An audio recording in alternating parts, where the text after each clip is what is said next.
and welcome to Champion Your Culture, the podcast where we dive deep into the heart of leadership and organizational culture.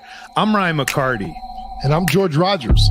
Together, we're here to guide you on a journey of personal and professional growth. Every week, we bring you insights, stories, and strategies to help you and your company thrive in today's dynamic world. So whether you're leading a team, running a business, or just eager to make a positive impact, you are in the right place. Let's jump right into today's show and champion a culture of purpose and passion. Welcome to Champion Your Culture.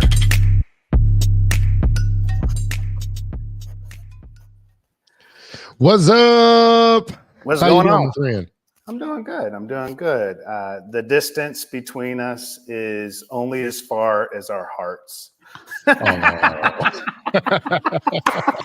That was both good and cheesy at the same time. I feel like you just read a bad Meijer or Walmart, card that you miss a friend. Yeah, you can tell how much time I spend in the card aisle at CVS for sure. That is awesome.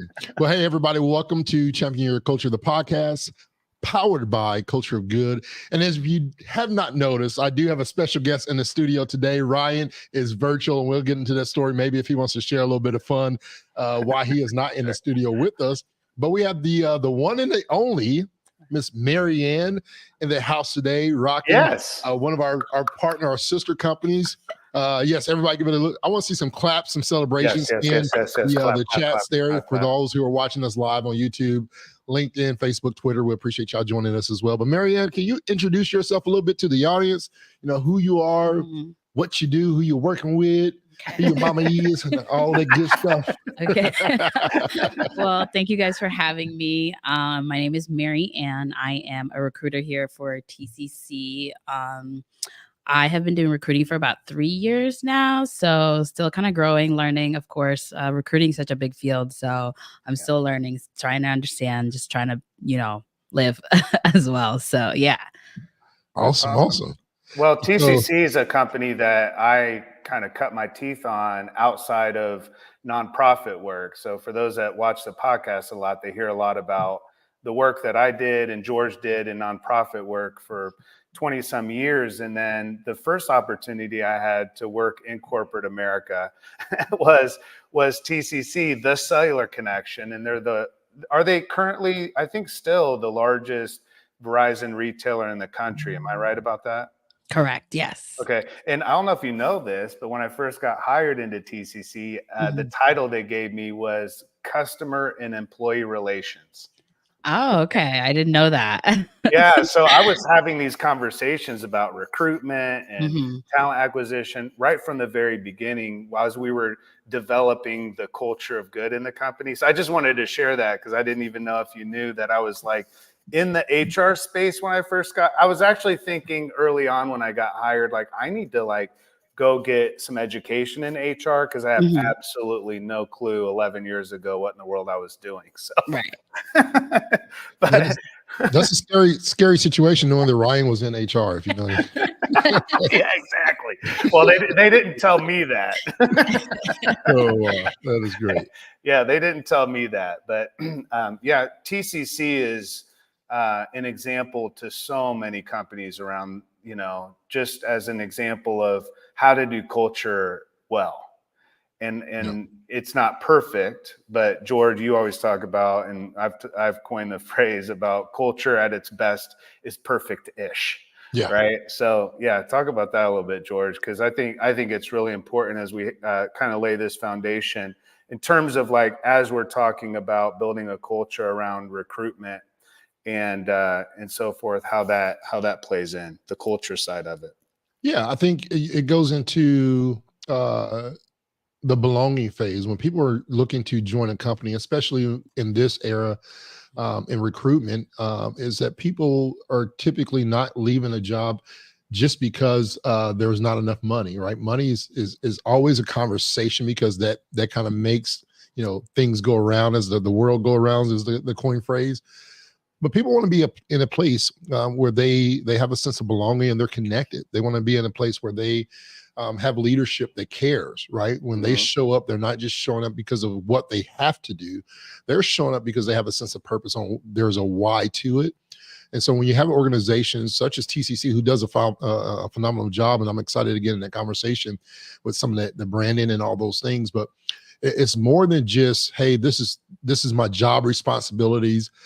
It's, what is the atmosphere like? What's the culture like? People are more engaged to those type of questions. Here are my values, right? And how does that align with your values? And so you take all those things and what makes and forms some of that culture feeling of how I feel as an employee, which then impacts, what I believe about this employer.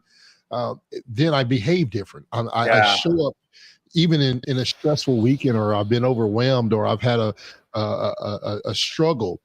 I show up that next morning because I know that I'm going to be connected with some people that's going to either brighten up my day or see the things I'm going through, right, and create that peace for me, or that atmosphere. Well, what I've gone through matters, but I'm here for you if you want to talk about it, or I'm here to change your atmosphere as well, to give you a different sense of where you've been or where you're going through, to change that dynamic of your mindset. So that culture feeling is so huge. And it's not perfect, but it's perfect-ish. Yeah. Perfect-ish is where it's at. That's all I would say with TCC. Maryanne, talk a little bit. Maryanne has to say about that, because I want to talk she's about nodding a little bit. So I'm interested in just kind of that sense of it, on the culture side of it, because it does impact a lot of things that you do. Yes. Right? Can you share a little bit about your experience? Yeah. So I will touch on the perfect-ish part. That's a good comment, because it is perfect-ish. It may not be fully perfect, but it's perfect enough. And another thing that you mentioned is they want to know that it is more about, obviously money is important, but it's more about, how they're feeling, what's going on in their lives. They're bringing their lives into work a lot more. So that is changing. Before it was, you're keeping these two things separate, but work and home now are in the same line. So I definitely think culture is a very big part of what candidates are looking for in their next roles. That is something, as a recruiter, that I know is important to them. And that's how you also recruit candidates as well. Because one, yes, you're selling them a job, but you're also selling them a company as well. You're selling yourself to them. And, knowing your company's culture, that's very important. So yeah, you definitely hit on the nose on that too. I love that. Like, you're selling your culture. When you sell your company, you're selling the culture. Right. I agree. I agree with that 1,000%. One of the most frustrating things that George and I experience on a week-to-week basis is the lack of intentionality and investment for companies in their culture. And I don't think they fully realize the impact that has on who's coming to even be hired to their company. Because at George's point, like, all things being equal, if I can make an extra 10 cents an hour, that's not going to make the difference. Right. The differentiator, what makes a difference, is what kind of culture am I going to experience? What is this experience going to be like? That's really what you're saying. Here's what your experience is going to be like most of the time, right? It's not perfect, but in a perfect-ish sense, most of the time, here's what the experience at TCC is going to be like. Right. And so in order to tell a compelling story, I would imagine culture needs to be a big part of that. Correct. Yeah. What are some of, let's talk a little bit, because I'm interested in what you're seeing in some of our audience. We have a lot of people in our audience that can relate that's in that same, but what are some of the recruiting trends? Because every industry is different. We've talked a lot. Ryan and I, one of our clients that we have is in manufacturing. So we see a lot of those different trends, but it's different, especially in the tech world. And I'm coming, I know a little bit about the tech wireless space, coming from, the other side of the repair industry, and working with a Verizon, TCC, or, whoever else want to be competitors. I want, respect the Verizon family, keep it in the house. But what are some of the recruiting trends that you're seeing, and how does that impact how TCC specifically goes out to find candidates especially being proactive in Right. that engagement side. So one of the things that I talk about, especially with my manager as well, we talk about is it's a candidate-driven market still. Pretty much everything kind of after COVID shifted. So now you're finding that the candidates are in control. They have a lot more control. They can ask for a lot more. Obviously, that changes by industry as well. And one thing I saw also is I think depending on the industry, the shift is shifting a little bit. So it's not the candidates have a lot more control, but it also depends on, how the economy is going as well and everything. So there are a lot of factors to that. But in our industry for TCC, it's always going to be a candidate-driven market because we are in the retail industry. And so a candidate cannot come to your store. They can go next door and get a job. They don't have to come to you. So one is you have to make sure that they know, like we were talking about with the culture, the experience, the benefits, whatever you're offering, you're selling yourself to them, you're selling the company to yourself. And that's one thing that I remind our hiring managers is, you're hiring someone who's going to be on the sales floor, but also you got to sell yourself first. You know what I mean? So if you're not selling yourself, they're just going to sit there and be like, okay, well, I can also go somewhere else as well. So that's one thing is that I always encourage our hiring managers to always recruit, regardless if you're in the store. It could be a customer that's come in and they're looking for a phone. It could also be if you're outside with your family walking around at the fairs, like summer's coming up. So you could be at an event, a concert or anything, have a conversation with a server, your server for the night, and they could have a great conversation. And that's something you could be like, hey, I have a job, I'm hiring, let's have a conversation. So you could always be recruiting regardless of where you're at. And if you're there talking to people already, that's your way in as well. Do you do that? Does that drive you nuts sometimes though? I bet it drives your family crazy. Like, it's like, oh my God, she's about to recruit. I do it once in a while, but not all the time, obviously. But I'm sure they're like, hey, why are you talking to that person? You're already, as a recruiter, you talk to people all the time. So it's just in you. So yeah. That's really awesome. Cool. I love one of the things that you said. You said people don't have to come work for you. And then the question came into my mind right when you said that is, then why would they want to? And then you started talking about the benefits and perks and all of those things. And I think, as a new potential hire, I would be looking for far more, as we've been having this conversation, in terms of, like you had mentioned earlier, people's lives are now at work far more than it was before. So what does that work-life harmony look like? Because it's really difficult to find any balance. And I know that's probably a difficult thing as you're recruiting for retail because it's high-paced. A lot of times, I mean, that's a question too. Are you doing a lot of more of the recruiting for frontline leaders? What layer of leadership or frontline employees out in the field? Like, what is the scope of the recruitment department in terms of who you're looking to recruit? Right. So the way at least TCC does it, we give our hiring managers the autonomy to recruit for their own stores because every hiring manager does it differently. So one is they have the power to, interview whoever they're looking for and hire that candidate as well. So what I do is if they're in a critical position where they can't do the hiring for themselves, I step in, I interview the candidates or I set up interviews for them. So what I do is I talk to the hiring manager, see the skills that they're looking for, and then I will go through the resumes, reach out to the candidate and go from there.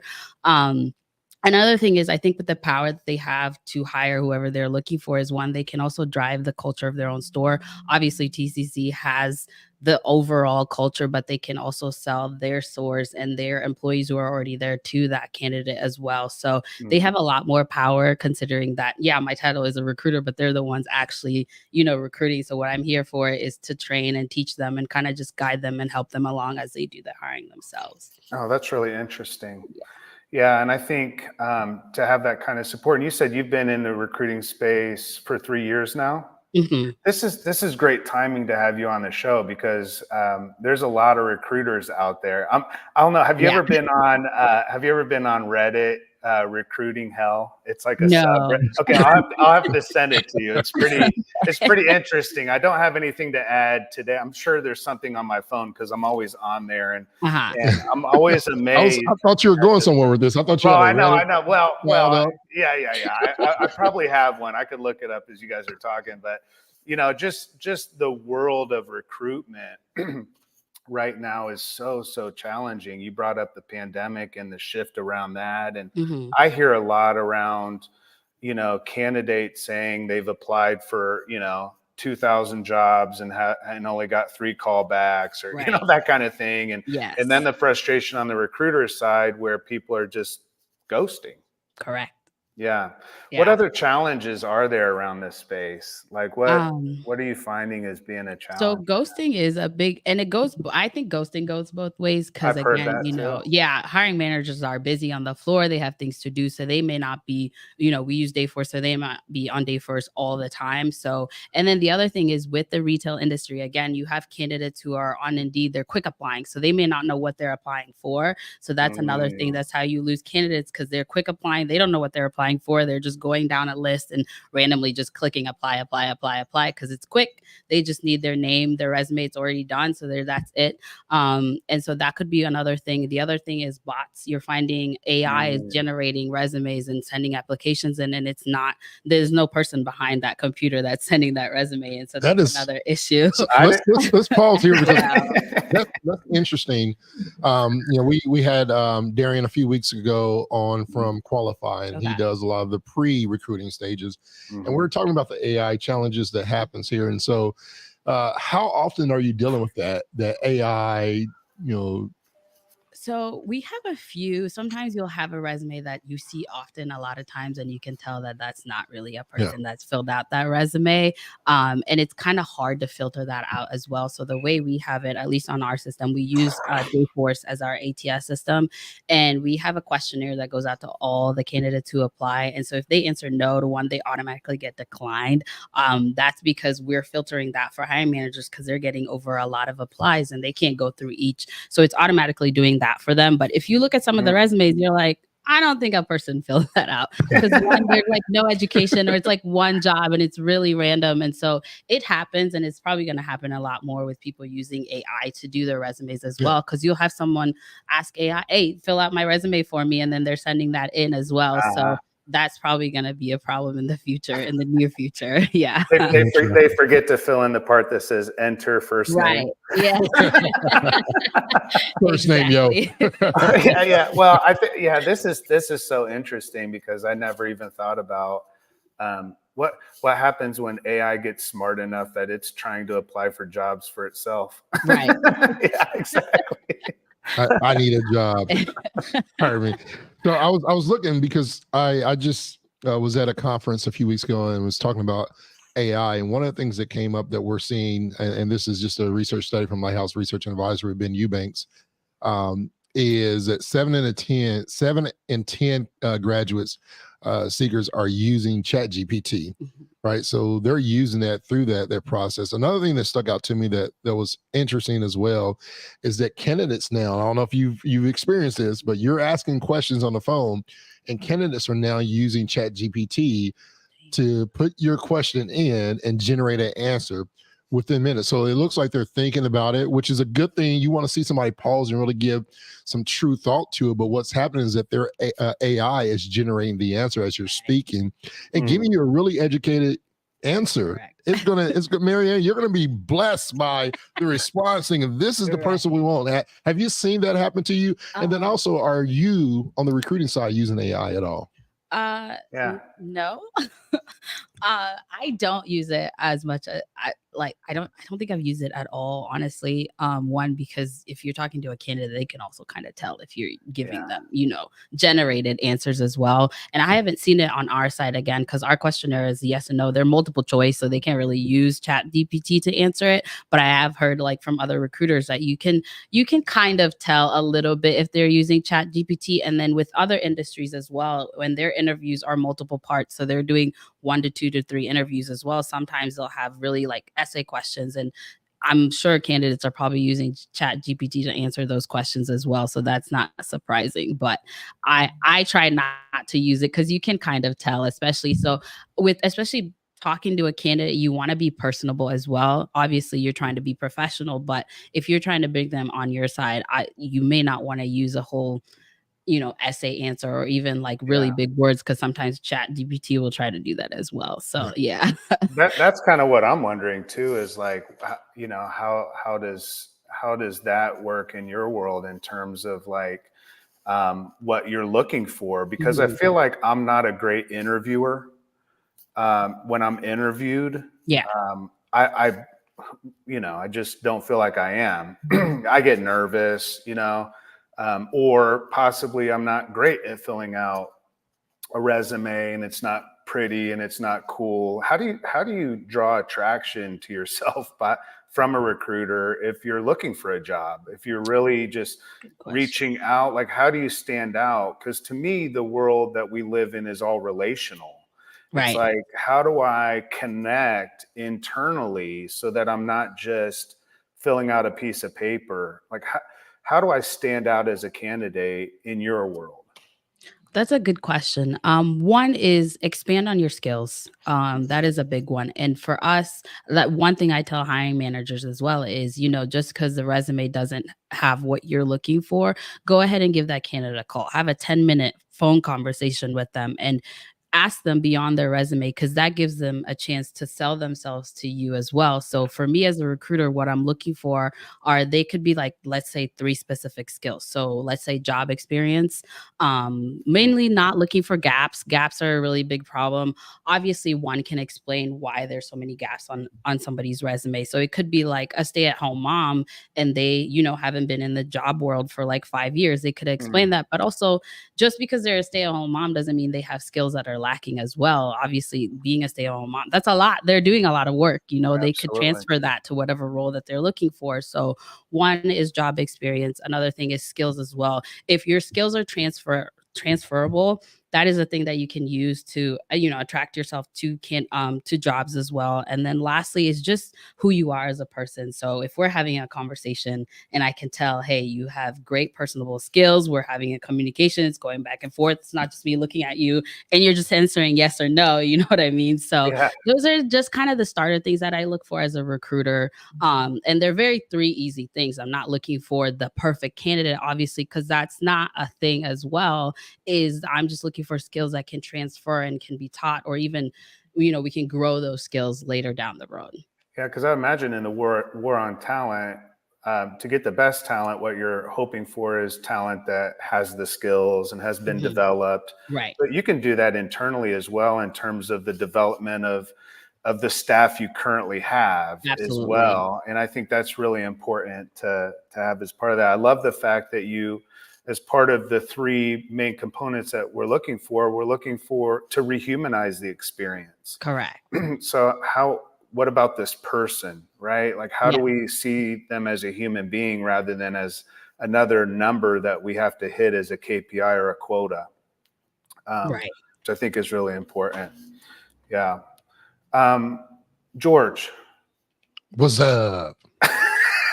You look like you just froze for a second, man. I didn't know if that was you or the camera.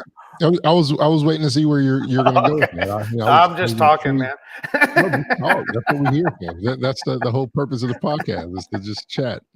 I was actually just kind of falling, for your words there. Thank you. I appreciate it. Well, I can tell you, I did find something on my phone if you guys want to hear this real quick. That's where I thought you were going. Okay, let's do this is not the recruiting hell on Reddit, but this is anti-work, which is a really funny one as well. So let's go ahead and we're gonna do craziest shit in HR real quick as a little break, and then we're gonna come back. Okay. But this craziest shit in HR is brought to you by the Culture of Good.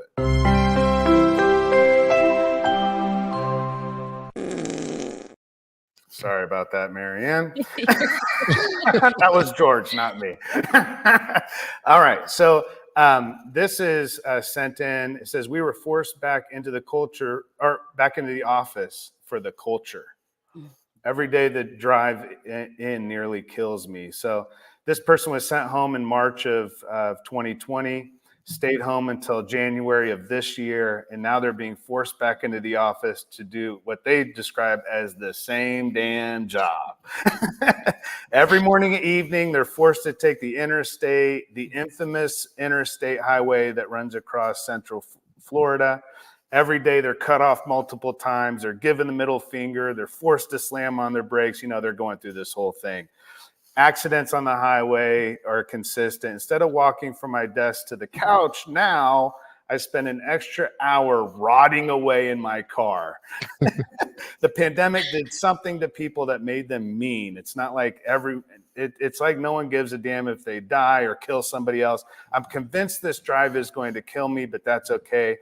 And this is what they said: I'm easily replaceable. Mm-hmm. I know a lot of people feel that way. But I'm back into the office. This is the funny part. I'm back in the office for the culture. The culture is being unable to hear my clients because my coworkers are loud, smelling the fish somebody is microwaving for lunch, constant sneezing and allergy triggers from the insane amount of dust, being forced to wear pants and it's 100 degrees out, free pizza one day a week, and having Teams meetings because 100% of our meetings are still done over Teams. He says, F corporate America, I want to go home. I love how he describes the culture. Everything's shit, but he gets pizza one day a week. The real question is, does he even like pizza? Right? Like, or what type of pizza? I'm sure they bring him the wrong pizza and it's cold every week. Yeah. They definitely don't have cheese pizza, and that's all he eats. He doesn't eat any meat, and he has to pick the meat off and pray that. Yeah. So typically these things don't have, they're just laughable and we can't really build off a conversation, but this is something we can actually build off of. Mm-hmm.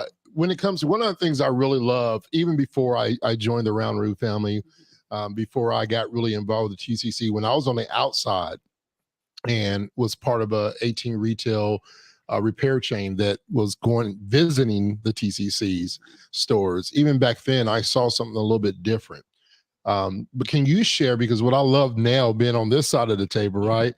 And then whether it's on LinkedIn or whatever social media, whether it's an email or text, whatever the notification is that I get about the recruiting with our company here, your company, TCC, I love the storytelling that you do and the branding that happens. And I think about this story that Ryan just read, and the stories that cannot be told as well, right? Like that's a recruiting in itself when the employee one is putting it out there. Right. Hopefully that there was no title of the job or company that he was working with, but it probably does. But even then, within his circle, he probably shares with his family and friends. Yeah, and they impact and say, "Man, I don't want to work for that company." Exactly. Right? Can you talk about some of the storytelling, the branding aspects of what you do at TCC and how it impacts the recruiting in a positive way for you as well? So I guess I'll talk about like with my family. So my brother is in the same position where he went from working, in the office and at home, and now they're going back to the office, and I'm still doing hybrid. But with TCC, in aspect is one of the things that I, at least from what I've seen, because I've been here about a year, is one thing that I saw come into fruition is what matters to you as a person, as an employee, matters to TCC as well. And that's one of the big things that we push, like, especially with, culture of good too, is whatever the employee, the candidate is, whatever their interests are, matter to TCC. So whether it's, doing good in the community, whether they have something they're passionate about, you can come to TCC, talk about it, and turn it into something, a grant, for example, for, an organization that you love working with. So those, one of the things that really, and they really push that, come as you are. So eat whatever you're interested in, anything, as whoever you are, that can reflect into the work that you're doing as well. So I think that's one of the big things that TCC does, because again, you could work for such a big company, and like he said, he's irreplaceable. And that's very true. And it's still true to this day. You can be replaced very quickly the next day. It doesn't take that long to replace a worker, if we're being honest. So I think if a company, is showing their true colors, and if you really matter, if that's what you're looking for as a candidate, then with TCC, it truly shows as well. Yeah. I want to throw this to you, Ryan, and if you have something else to add to it, with Culture Good being created and formed, really the heartbeat of it being formed through that conversation over chips and salsa with Scott Moorhead, the CEO of TCC, and Culture Good coming out of that. what she's talking about with the grants and things. We're talking about, that employee essentially, as we have behind us here, bringing your soul to work, really cultivating that culture to where whoever you are, where you are, why you are, what you are, at that aspect of your life, bring your whole self to work. And then through TCC, allowing those passions, your why, to really align with what you're doing. Correct. And Ryan, can you speak a little bit on that? Because I think that's kind of the what and the why really was formed out of the message that Scott heard you talking about, and then bringing that to TCC to create what is now a culture of good. Yeah, I mean, as I mentioned earlier, having spent over 20 years in nonprofit work, everything was very purpose driven. It was anything that we began doing as a mission or as a purpose had to do with serving others and making an impact in the world. And so when I took a step out of that world into corporate, I quickly recognized that there was an opportunity for employees that I looked at as volunteers, because I had been in the nonprofit space for so long. And in the nonprofit space, you have a lot of purpose and not a lot of money and not a lot of volunteers. But in the business world, you have a lot of money and a lot of volunteers or employees. But many times you don't have a lot of purpose. And if we could combine those two ideas together, those two worlds, where we have the for-profit business, TCC, but we operate with the soul of a nonprofit, what we're doing is we're creating opportunities for employees across the company to be able to tie what they do to a greater purpose or a higher sense of contribution in the world, right? And so when I come to work, I'm not just making a paycheck, I'm making a difference. I can make a paycheck anywhere, but I can make a difference at TCC. I can curate my own experience that speaks to my heart and what I love and what I'm passionate about. I can bring my soul to work. I don't have to bring my boss's soul to work. I can bring my soul to work. And I think that's a really important aspect of the work that we do every single day, is the continued opportunity that the culture of good curates in terms of an experience for employees to be able to tie into a sense of purpose in their everyday work. When we first began this journey, Scott Moorhead recognized that his employees may not wake up every single morning with a passion for selling wireless phones to people coming in the door. And I don't know if you've ever been in a wireless retail store, but normally you're going in as a customer because your bill may be messed up, or it may be too high, or you're having an issue with your phone. So it's, not always the greatest experience ever. And so Scott had thousands of employees across the country. And within that context, the understanding is like, how do we give employees a why that motivates their what?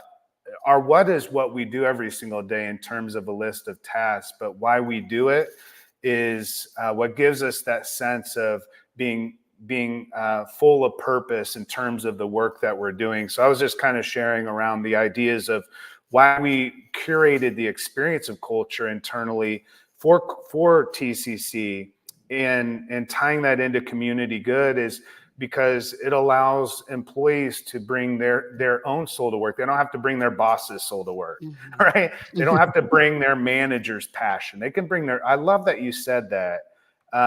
You said a quote, and I want to quote you. This is Maryanne. She said, "What matters to you matters to us." And I've never heard a company say that before, that storytelling. But the story of how Culture of Good began and where it is now, and what it affords the employees the opportunity, as you mentioned, within grants and giving back and doing good, it rehumanizes the work experience. It reminds us that we can serve others. We don't have to go work for a charity to be charitable, is how I would say it. How has your experience been around that? Like, Culture of Good has become really the way I see a lot on LinkedIn and social media. Is that something that's brought up consistently in the recruitment process? Yes. So We have a interview guide for our hiring managers that they can use when they are doing interviews or even doing like a phone screen, for example. And one of the things that we push to talk about is, the TCC 5 promises, basically what our entire company values are. And it's just those 5 promises. It's not, not giving a candidate just a sentence and saying, hey, this is what we really care about. These are our values. It's five very significant things. And then the other thing we talk about is the culture of good, obviously. We also talk about our benefits as well. And so, especially with, I would say the generation that's coming behind us is they're very big on mental health. They care about their lives. They're not one for loyalty to a company. If they need to leave, they'll leave. They'll leave that company. And I think we need to learn from them because one, you as a person matter, right? Obviously your job matters, it's paying the bills, but you as a person matter. So whatever they care about, the company should also care about. And we are seeing a shift in benefits. For example, one example I'll talk about is there are companies that are starting to offer pet insurance because they know people care about their pets, and that's something that they use to recruit. Yeah, exactly. So you if you have that shift as a company, then obviously you can recruit people that way as well. And TCC is very big on like we talked about culture of good. They have an employees matters day. We have EPS, the employee profit sharing as well. And so I guess in my case with working for TCC, I love the fact that I can get to go out into the community and volunteer for an organization that I care about. And TCC is right behind me. My team is right behind me. Like I can help out in every way that I can. And that is very important and very big. It's good to know that a company can support where you care about outside of work. It doesn't have to be, during work, but it's happening outside of work as well. Yeah, I love that. How was your recruiting experience when you were recruited for TCC? What was it that made you said 3 years ago? So like, what was it that made you like, okay, I should give that a shot? So it was very, I would say different. Leslie is my recruiting manager. She's the one who reached out to me. She reached out to me on LinkedIn. Shout out to Leslie. Love Leslie, absolutely. Big shout out to Leslie. She's really great. So she reached out to me on LinkedIn. You have the job already. You don't sound Leslie over and over. You know how good Leslie is. You don't have to gas her up that much. It's all love.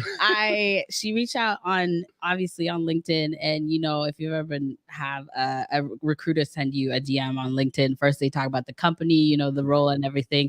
And I had a phone conversation with her first, and honestly, she just talked about TCC, and this is how she is. She talked about TCC. She talked about her work experience with TCC. She's worked at TCC for about 10 years. And so for my questions, it was, obviously, what is your work experience like? Well, how has it been for you personally? And she mentioned everything that I talked about, culture of good, all those things, benefits, everything like that. And she sold TCC basically to me. And that's how I got an interview. That's why I decided to do an interview. And then I did an interview with the whole HR team. And then I did it with the executive team as well. And each and every single person was talking about how great TCC was and what it's done for their personal lives as well. So, and even now, like meeting people here, you'll have people who've worked here for over 30 years. And my question is, why have you stuck to a company for 30 years? Because a generation like my generation and the generation under me that's coming up, there's loyalty is not a thing anymore. Yeah. And so that's my biggest question is, why have you worked at TCC for 10 years? And you can tell like, hey, the company's been good to them. And that's why they're staying with the company. Yeah. And so that's very important to a candidate as well. Yeah. Can you talk a little bit about, because I'm interested, you go through that experience, you obviously are here, you're still here. Yeah. Leslie, question one, are you still connected with Leslie? Like, even though you're on the team, like how's that relationship? Because what we're seeing in research is that employees are now staying connected to that person who recruited them. Right. And it's like a year plus, like that's their go-to person. That was the first. So how was your experience now with Leslie? And then how do you see that experience with other people as well?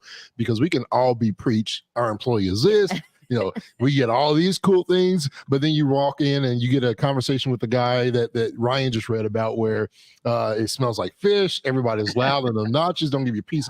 Like, how is the actual experience with TCC and then your connection with Leslie, the one that Yes. Leslie, the one that recruited you. So Leslie technically is my boss at the moment. Okay.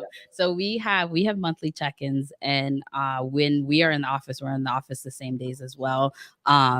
I honestly, it's been for the role that I'm in now, I think it's one of the easiest roles that I've had. Not necessarily like with the work, but just how comfortable like they are with you as a person. And so if I have things going on, the first thing I'll do is text Leslie, be like, hey, I just have to switch my schedule around. I got to do this and this. And they're very flexible. One of the biggest things that I've seen is the flexibility, and that allows me to do what I need to do in my own personal life and not just worry about work as well. So the flexibility is a very big thing. And even not just me, but like my family and friends have noticed as well, because they're like, your work is so like you don't see that in these days anymore, that obviously you are an employee, you have work to do, but they're also flexible about whatever is going on in your life. So that's one of the biggest things that I've seen.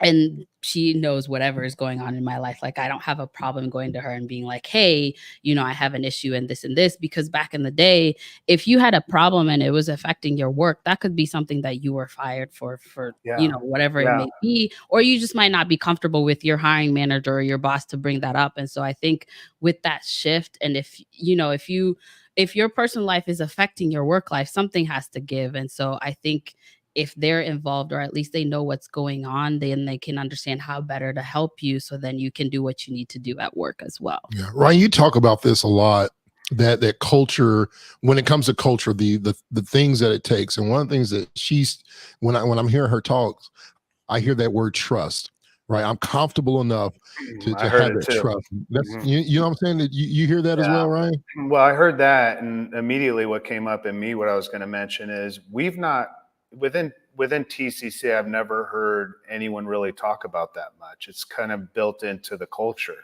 It's like you kind of know that you can go to Leslie. Right. We don't we're not having like programming on how do we build a culture of trust. And I think it goes back to those 5 promises. Rather than calling them values, I wonder if there's some psychological benefit to calling them promises, that we're doing our best to live up to these. We're making these promises, which means it has 0 value without action. I think what's interesting about values historically, just, I think in a workplace, kind of made us feel good that our company has values and it's on the wall. Right.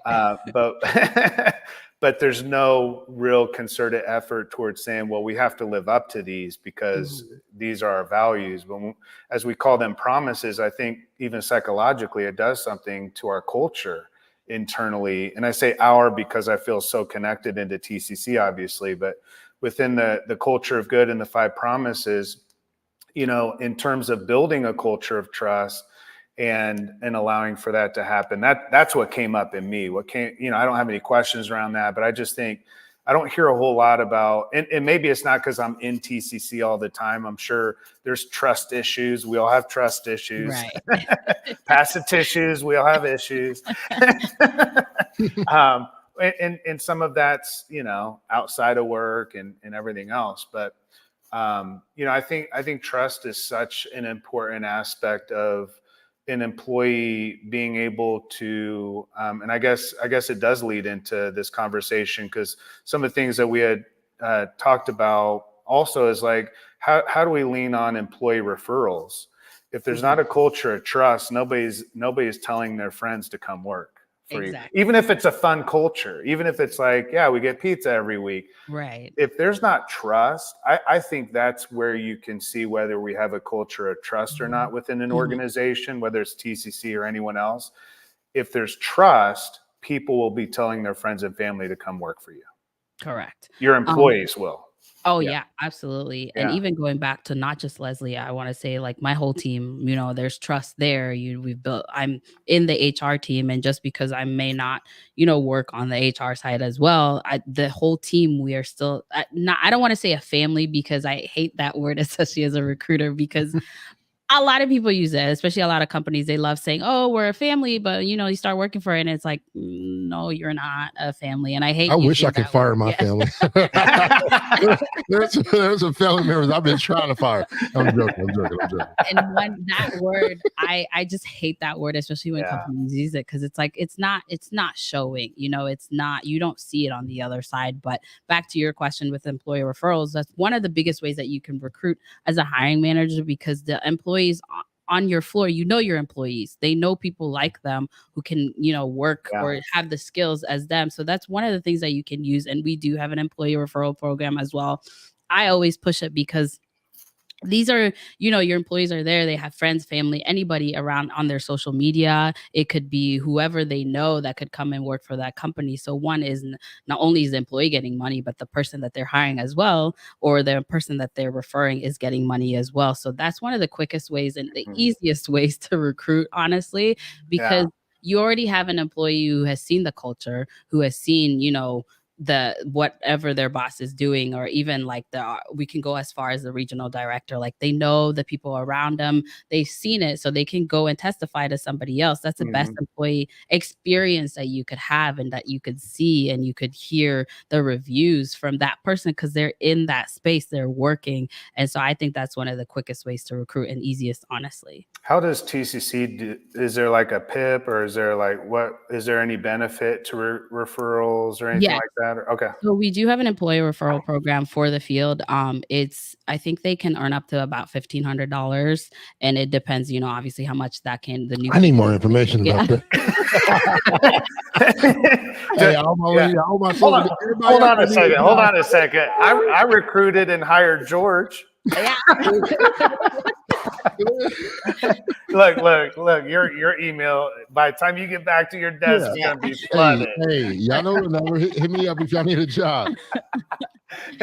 But yeah, definitely those that are TCC employees, learn about this, right? Figure this out, because this is an opportunity there. And we need, for the conversation of trust, what better way is there to build trust from the recruitment on, by saying, let's lean into those that know our culture, right? Because nobody knows your culture like the employees do. Exactly. It's like at home. Like, if you want to learn about me, just ask Katara. My wife will tell you exactly how I am. I can't fake the funk, Right. Yeah. Culture is where you can't fake the funk. Mm-hmm. That's what culture is. Culture is the air of your business. You can fudge everything else in a company.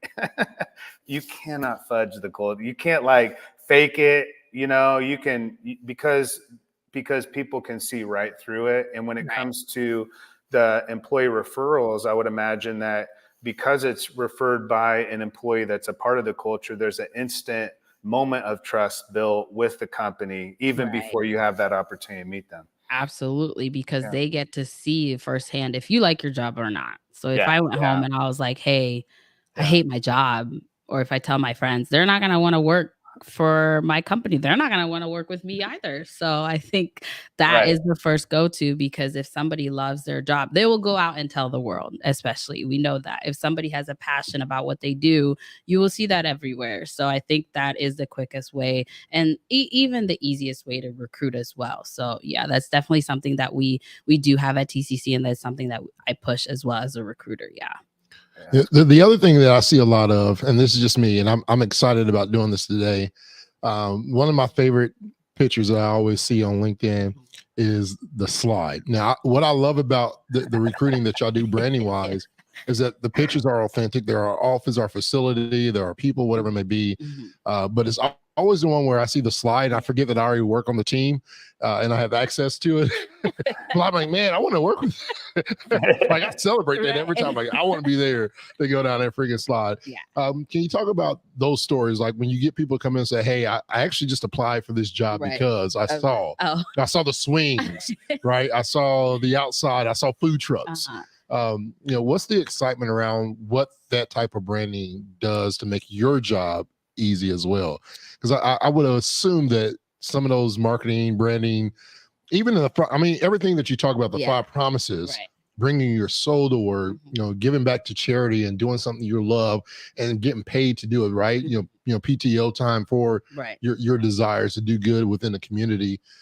all these different things. How does that make it easy for you? Because a lot of companies are struggling with recruiting, but they're also struggling with doing something that I feel like TCC does really well, and that's storytell. Right. Yeah. So to your point, branding is basically important. It's very important as a recruiter because if you, let's say you talk to you're interviewing a candidate and they haven't heard nothing about your company, you're starting from like ground zero at that point. You're basically having to sell yourself in a span of 10 to 15 minutes. And even then, that's hard to do because it's an elevator pitch. And imagine how many elevator pitches they've heard before they get to you. So you have to be creative. And like for us, we have a slide in the office, which I didn't know until I came to my interview. And I was like, that cannot be a slide. I saw it and I was like, there's no way.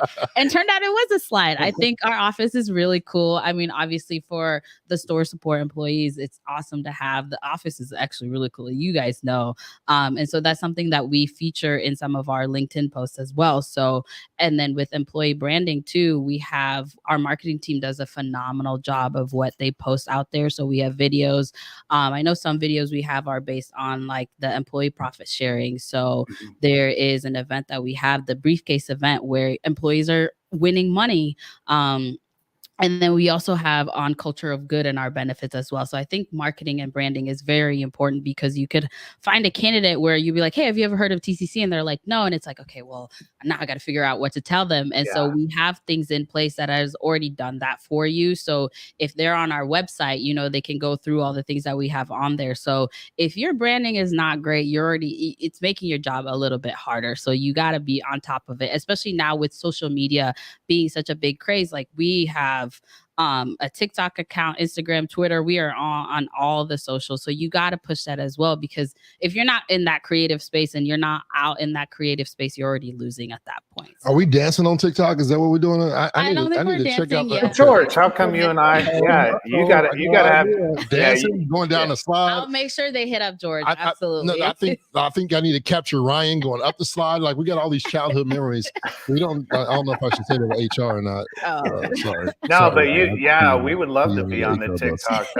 We would love to be on the TikTok for sure. Yeah, that would be awesome. I will let marketing know. I will make sure they hit you guys up. Shout Absolutely. Shout out to the marketing team over there. It doesn't take much for George and I to get excited. I remember being in a sales conference once, and someone was on stage, and they said, "You don't have to sell the house; you sell the swing set."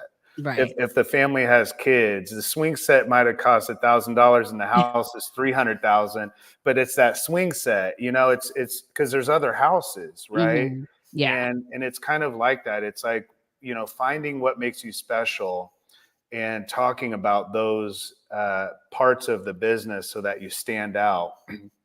I have something that George said. He said, I love the storytelling. I'm curious around what you love about your work. About my work. So when I graduated college, I graduated like in the midst of the pandemic. Okay. I come from a science background. I had nothing to do with recruiting. Yeah. And when I graduated, a friend of mine was like, hey, why don't you come recruit with me while you're looking for a job? And I was like, okay, I'll do it. I'll try it, you know? And then that's really how most recruiters start out. If you ever have a conversation with a recruiter, it's really that. There's a meme By on accident. Yeah, exactly. It's like a fish that jumps into a pond and then you're stuck in the pond forever.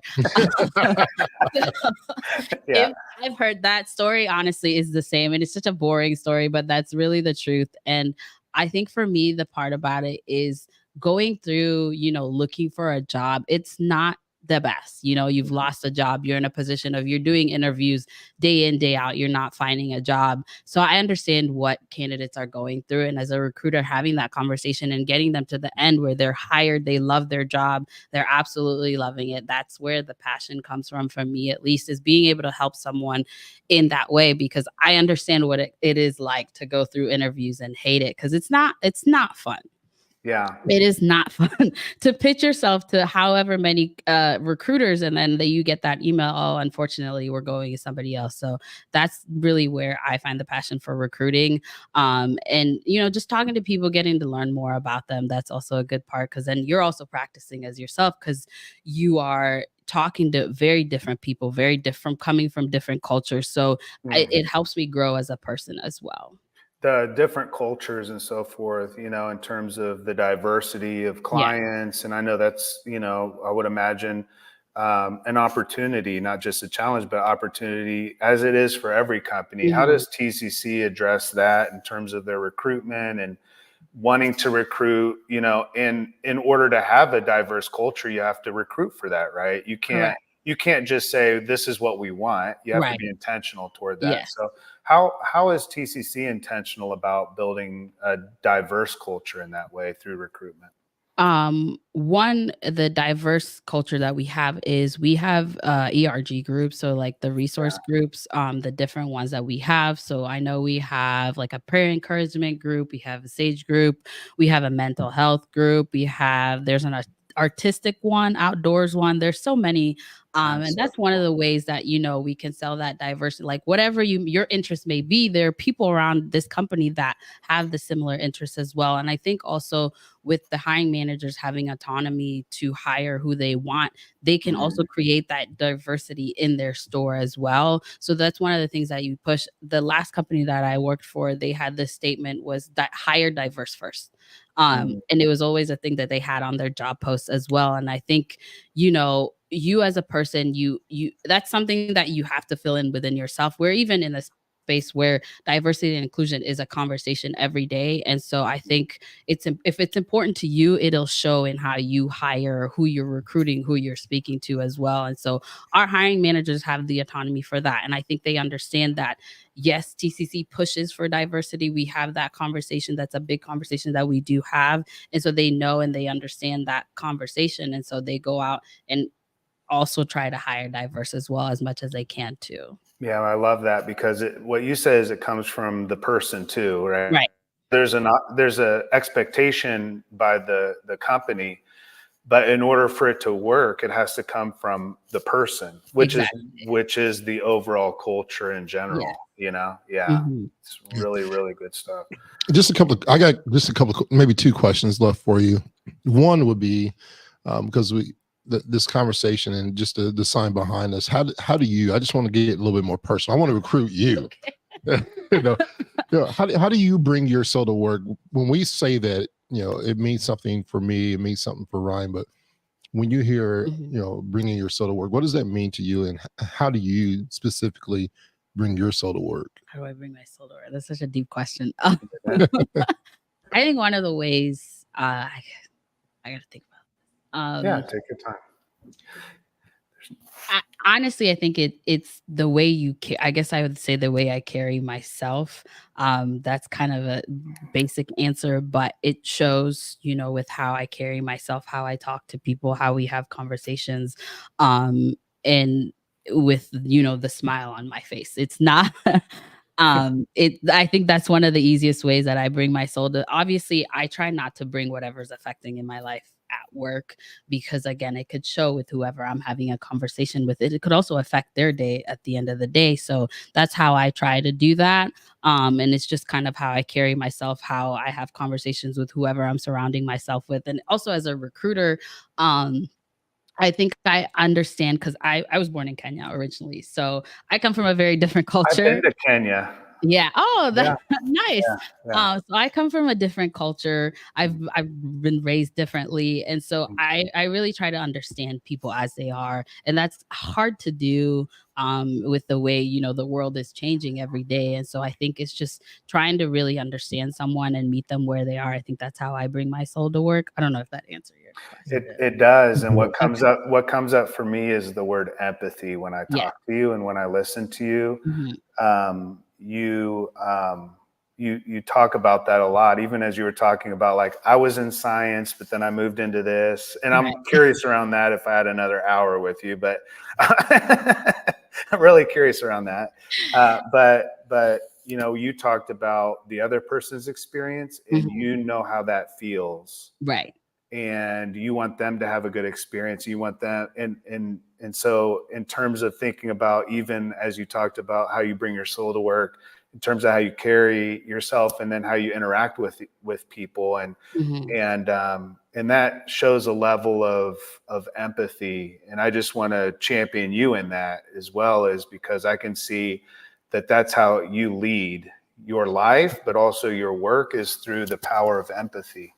And that's amazing. So thank you for doing that. Yeah, no, thank you for having me. Yeah, it's great. George, did you have anything else?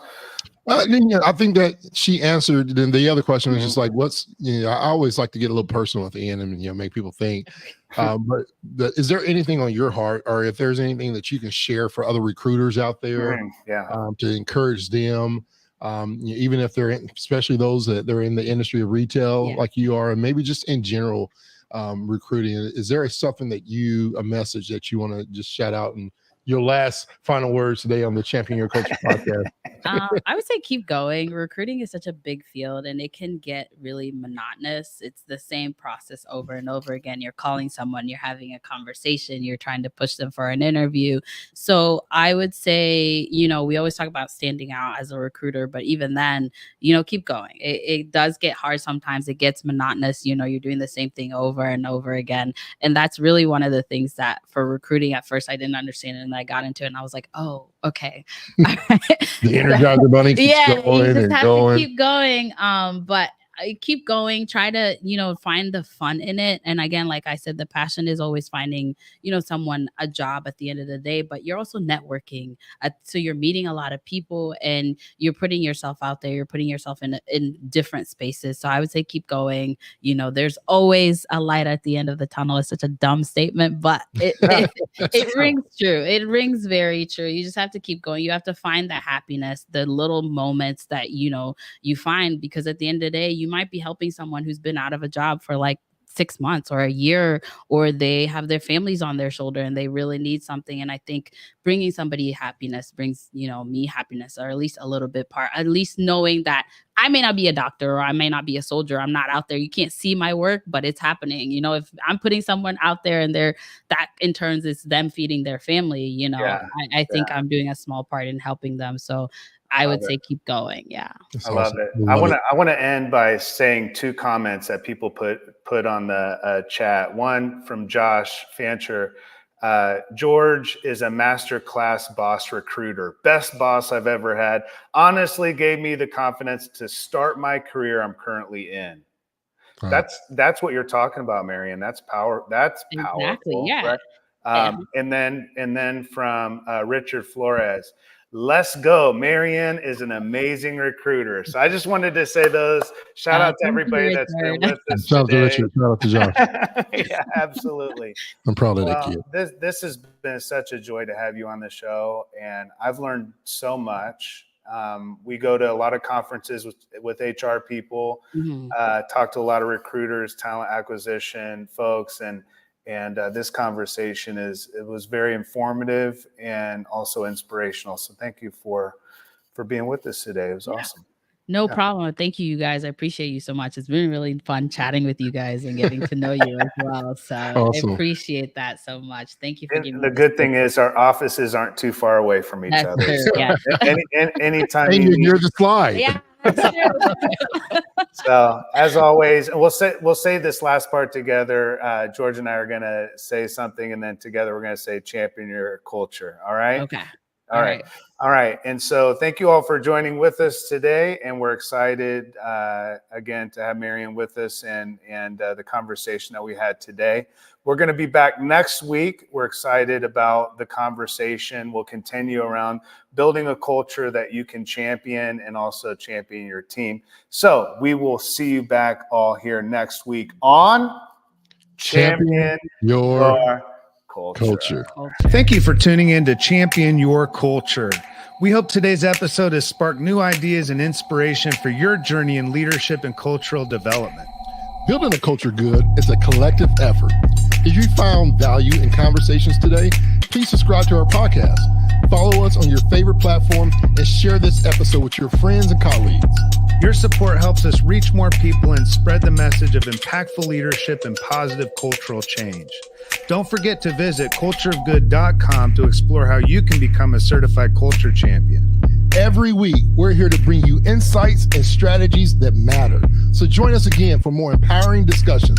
Let's continue to champion a culture of purpose and passion together. Until next time, keep leading with heart and let's make a positive difference in the world. And we'll see you next week on Champion Your Culture.